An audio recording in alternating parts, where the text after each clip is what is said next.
I realized quite early on that actually somebody with 50 years experience could shoot a thing and somebody with 1 year's experience could shoot a thing. And then it's up to the audience to decide what they like. And some people are going to prefer the 1 year version, the kind of naive, made loads of mistakes, but maybe is interesting. Some people are going to prefer that. And I kind of figured out very early on, I can exploit that. Like I can use that. If a few people like what I'm doing, it kind of validates it. So there's value in not knowing, like blissful ignorance and taking risks. And actually, I look back at some of my work right at the beginning when I didn't really know what I was doing, and I kind of think, like, if I did that same job today, would I do it better or worse? It would be more professional, but would it be better?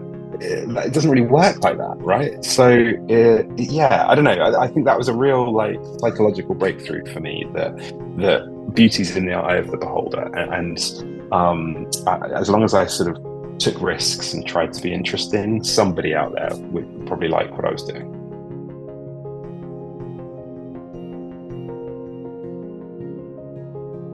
I kind of figured out what a cinematographer was really late, relatively late in life.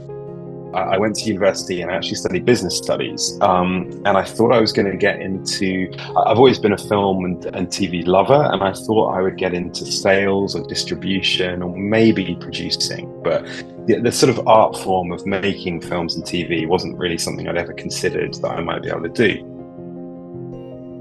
I ended up living in Japan, selling like in a sales job, like a completely another life. And at this point, I'm like 22, 23 years old. And at the same time, I had started amateur photography. I just picked up a camera.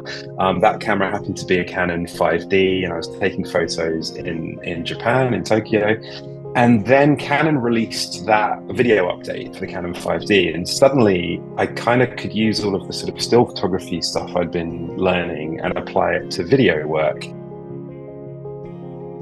So I moved back to England, and I kind of made it my mission to become a cinematographer. So I just started meeting really young filmmakers on zero budget short films and just shooting. And I just kept shooting and shooting and shooting. And on every job, I made a million mistakes, but I learned. And somewhere along, the 50, 60, 70 mark, I got my first feature film, I got an agent, and genuinely, I've just kept going. So, at this stage, I've shot sort of 16, 17 feature films and about 40 episodes of television.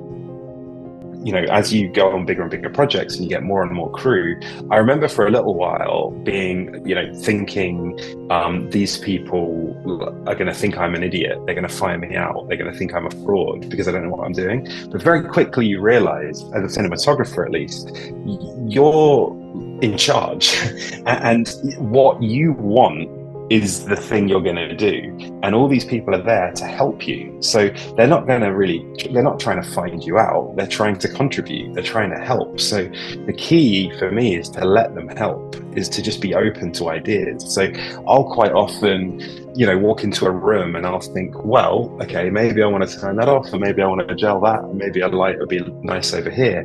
But then I want to talk to my gaffer or talk to the director, or you need to open it up to more voices. And as you hear different people having different takes on the room, maybe the production designer is going to say, well, I'm thinking of doing this, I'm thinking of doing that. And then maybe my gaffer says, well, there's this new bit of tech that could do this. And I'm like, great, let's do that. That sounds much better than my silly idea. And I think it's just knowing that it's okay to completely collaborate and use other people in this way to just help the overall project.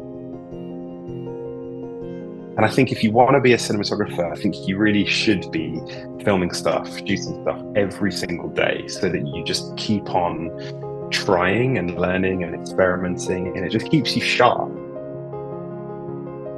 Whoever you are, whatever your path is, you'll find a way, whether that be film school, whether that be shooting shorts, whether you decide it's not for you in the end, because it truly is like a career that you have to love to do. It's all consuming. Like, I think as a filmmaker, your career is your personality a lot of the time. It's very difficult to have a separate life, so you really have to love it.